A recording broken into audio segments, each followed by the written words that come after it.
Temos um chamado agora do repórter Marcelo Matos, é isso? Olá, vizinha de Michel Temer tem carro incendiado após um ataque com coquetel Molotov.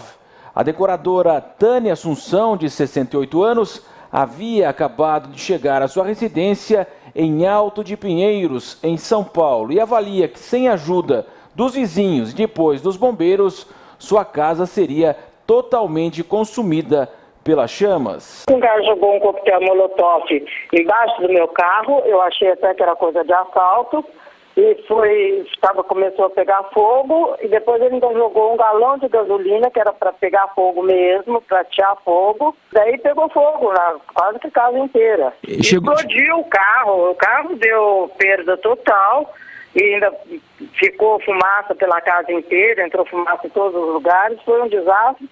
E a gente fica com essa coisa de impunidade que fica aqui no país, a gente só fica se defendendo, sem uma segurança, né, com essa violência toda incentivada, e a gente fica na mão de bandido. Isso aí não é bandidinho de rua, não, isso aí é bandido, né, politizado em termos, que é uma política de quinta categoria. Cada vez que tem alguma manifestação, Lago da Batata, Pan-Americana, qualquer lugar que seja, eles vão pela vizinhança inteira e saem jogando tudo, fazendo pichação, jogando bomba, fazendo arruaça na rua inteira.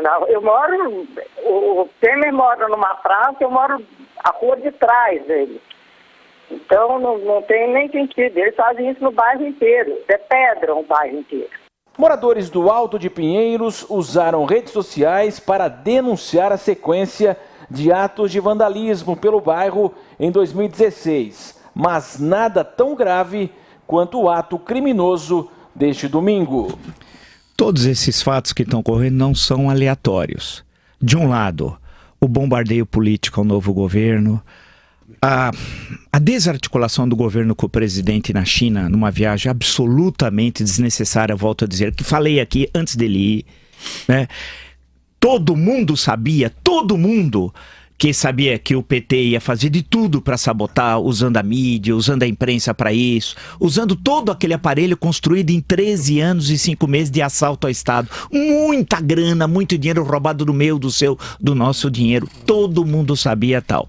As manifestações pagas, tudo isso, né?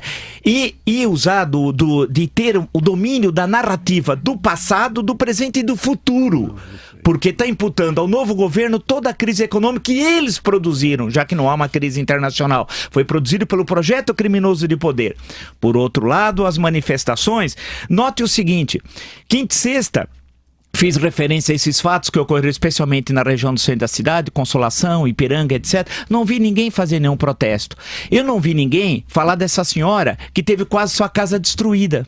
Alguém falou com ela? Alguém falou com o comerciante que sexta-feira teve a sua loja atacada na Avenida Ipiranga, na Rua da Consolação, naquela região central? Alguém perguntou? Não, zero. Aparece estudantes sendo libertados, que foram detidos por algumas horas porque estavam incentivando a marginalidade, a destruição do patrimônio público e privado, ameaça às pessoas. Nada. Perceba a questão ideológica da informação. Essa senhora, o relato dela é grave, porque se não fosse uma ação rápida com os vizinhos, ela teria toda a sua casa destruída. Alguém passou lá, jogou um coquetel Molotov. O que é um coquetel Molotov? Uma garrafa com gasolina. Por que Molotov? Foi inventado na guerra da União Soviética à Finlândia. A invasão, a União Soviética invadiu a Finlândia em 1940. Molotov é o ministro das Relações Exteriores do Stalin. E o meio que os finlandeses tinham para se defender daquele ataque era improvisar um armamento que foi esse. Daí é que essa expressão se consagrou e existe e é usada até os tempos atuais. Ou seja, perceba a gravidade dos fatos.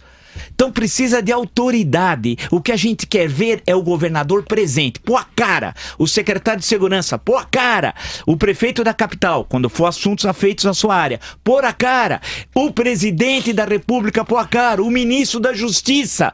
Onde está o ministro da Justiça, que no início do governo dava um monte de declarações, depois sumiu? Estou me referindo ao senhor Alexandre de Moraes. Nessa hora precisa haver autoridade, e o povo quer autoridade legal e constitucional, nos limites da lei. não quer a omissão. Não pode. E o governo federal, especialmente, está entregando de bandeja o que o PT quer. Que é criar essa confusão, hostilizar o governo desesperado, fazer o jogo do grande capital financeiro, esse que emporcalhou o Brasil, roubou o Brasil, com essas reformas sem discutir com a sociedade, que elas precisam, mas não da forma que eles querem enfiar pela goela. Eu quero saber quando os grandes bancos vão ser taxados. Por exemplo. Isso que eu quero saber. Não é pegar o sujeito que ganha um salário mínimo, trabalhou a vida inteira.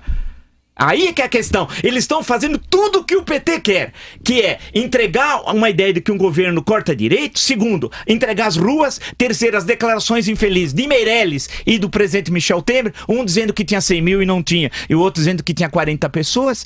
Em suma, percebam que falta governo, né? Ninguém quis tirar o projeto criminoso para não ter ninguém no governo. Lugar de presidente do Brasil, primeiro, é no Brasil. Lugar de governador é por a cara, não precisa ter medo. Secretário de Segurança, idem. Ministro da Justiça, idem. O que nós não podemos é entregar o país a marginais que estão destruindo, ameaçando as pessoas, e teremos provavelmente esse espetáculo amanhã. Quer dizer, a todo dia agora é assim? Quer dizer que você não pode mais sair de casa, não pode trabalhar? Eu imagino de quem tem, por exemplo, estabelecimentos comerciais, ou quem trabalha e precisa passar nos locais tomados pelos marginais do PT. Eu imagino quem mora nesses lugares, ou quem precisa acessar, por exemplo, a região da Paulista e seus hospitais e clínicas, mais de 1 dúzia, 2 dúzias. Como é que fica? Essa que é a questão. Essa senhora teve sua casa destruída. A Jovem Pan lá foi dar voz a ela.